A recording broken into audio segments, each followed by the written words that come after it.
అందరికంటే ముందు ఆయనే రచ్చ స్టార్ట్ చేశారు. జనాభా లెక్కన డీలిమిటేషన్ చేసినా 50% సీట్లను పెంచినా సౌత్కు అన్యాయమని వాయిస్ రేజ్ చేశారు. నార్త్ డామినేషన్ ఇంకెన్నాళ్ళు అంటూ ఒప్పుకునే ముచ్చటే లేదన్నారు. హైబ్రిడ్ మోడల్ అంటూ నానా యాగి చేశారు సీఎం రేవంత్. ఇప్పుడేమో 182 అసెంబ్లీ సీట్లు, 26 లోక్సభ స్థానాలతోనే వచ్చే ఎన్నికలంటూ ఆయనకు ఆయనే ట్విస్ట్ ఇచ్చారు. సీట్ల పెంపుపై సీఎం రేవంత్ స్టాండ్ మారిందా? అప్పుడు ససేమిరా అన్న రేవంత్ ఇప్పుడు సై అన్నట్లుగా ఎందుకు టోన్ వినిపిస్తున్నట్లు? సీఎం మాటల వెనుక ఉన్న ఆంతర్యం ఏంటి? డీలిమిటేషన్ విషయంలో ఢీ కొట్టడం కంటే సై అనడమే బెటర్ అని డిసైడ్ అయిపోయారా?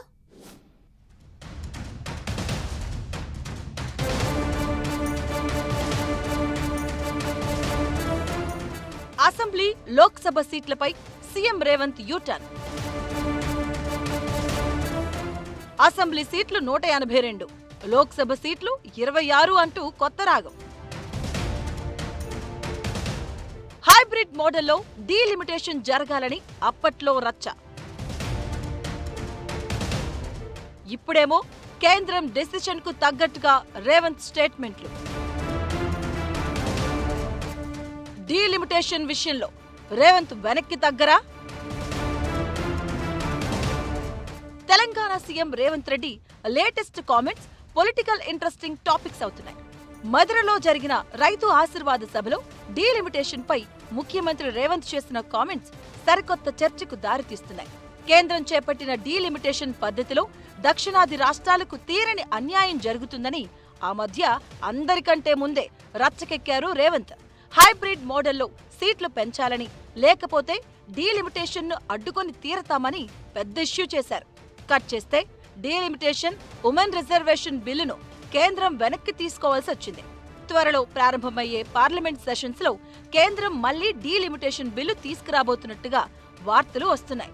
సీట్ల పెంపు అంశాన్ని ఈసారి కేంద్రం ఎలా డీల్ చేయబోతుందా అన్న డిస్కషన్ జరుగుతున్న టైంలో స్వయంగా సీఎం రేవంత్ ఇచ్చిన స్టేట్మెంట్ బిగ్ డిబేట్ పాయింట్ గా మారింది. తెలంగాణలో అసెంబ్లీ సీట్లు 182కు, పార్లమెంటు స్థానాలు 26కు పెరగబోతున్నాయని జోష్యం చెప్పిన చర్చకు దారితీశారు. అంటే కేంద్రం చెప్పిన విధానంలోనే సీట్లు పెరుగుతాయని చెప్పకనే చెప్పినట్లయింది. డీలిమిటేషన్ విషయంలో సీఎం స్టాండ్ మారిందా? అప్పుడు అలా మాట్లాడిన రేవంత్ ఇప్పుడు ఎందుకిలా యూటర్న్ తీసుకున్నట్లు అనేది హాట్ టాపిక్ అవుతుంది.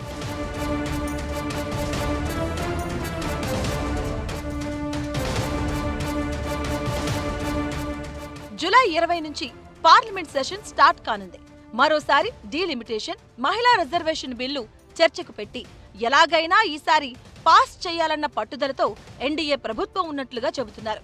అయితే బిల్లు పాత విధానంలో ఉంటే ఖచ్చితంగా అడ్డుకుంటామని కాంగ్రెస్ తెగేసి చెబుతుంది. కానీ సీఎం రేవంత్ మాత్రం డీలిమిటేషన్ బిల్లు పాస్ అవుతుందన్న ఇండికేషన్ ఇచ్చారు. తెలంగాణలో అసెంబ్లీ స్థానాలు 119 నుంచి 182కు, పార్లమెంటు సీట్లు 17 నుంచి 26కు పెరుగుతాయని చెప్పుకొచ్చారు. అయితే సీట్ల పెంపు జరుగుతుందని చెప్పడానికి రీజన్ ఏంటో కూడా చెప్పారు రేవంత్. పశ్చిమ బెంగాల్లో Mamata Banerjee party TMC 2గా చీలిపోయింది. Aam Aadmi party కూడా పార్లమెంట్లో 2గా చీలిపోయింది. ఈ రెండింటితో పాటు ఇతర రాజకీయ పార్టీలు చేరడం వెనుక బీజేపీ హస్తం ఉంది అనేది రేవంత్ ఆరోపణ. పార్లమెంటులో డీలిమిటేషన్ బిల్లును నెగ్గుకోవడం కోసమే బీజేపీ పొలిటికల్ పార్టీలను చీల్చుతుంది అంటున్నారు రేవంత్. అటు టీఎంసీ, ఇటు ఆప్ 2 పార్టీలు చేరడంతో పార్లమెంటు డీలిమిటేషన్ బిల్లు పాస్ అవడం పక్కా అన్నట్లుగా కాంగ్రెస్ సీఎంగా ఉన్న రేవంత్ రెడ్డి బహిరంగ ప్రకటన చేయడం రకరకాల చర్చ జరుగుతుంది. బిల్లుతో నష్టం జరుగుతుందని ఒకప్పుడు గట్టిగా వాదించి ఎట్టి పరిస్థితుల్లోనూ ఆమోదం తెలపకుండా చూస్తామని చెప్పిన రేవంత్ ఇప్పుడు ఎందుకిలా మాట్లాడుతున్నారు అనేది ఇంట్రెస్టింగ్ టాపిక్ అవుతుంది. డీలిమిటేషన్ విషయంలో రేవంత్ యూటర్న్ తీసుకున్నారా? ఆయనపై బీజేపీ ఒత్తిళ్లున్నాయా? లేక ఏం చేసినా బిల్లును అడ్డుకోలేమని ఫిక్స్ అయిపోయి చేతులెత్తేశారా అనేది ఆసక్తికరంగా మారింది. రేవంత్ స్టేట్మెంట్ తో మరోసారి డీలిమిటేషన్ ఎపిసోడ్ హాట్ టాపిక్ అవుతుంది. ఈ పార్లమెంట్ సెషన్ లో కేంద్రం డీలిమిటేషన్ బిల్లును తీసుకొస్తుందా లేదా, తెస్తే ఏ పద్ధతిలో తెస్తుంది, అది ఎలా ఆమోదం పొందుతుంది అనేది కూడా పొలిటికల్ ఇంట్రెస్టింగ్ టాపిక్ అయింది.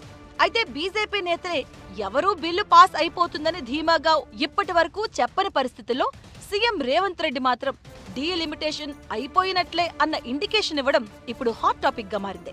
ఈ ఎపిసోడ్ ఎటువైపు టర్న్ తీసుకుంటుందో, సీట్ల పెంపు విషయంలో రేవంత్ రెడ్డి జోష్యం నిజమవుతుందో లేదో చూడాలి మరి.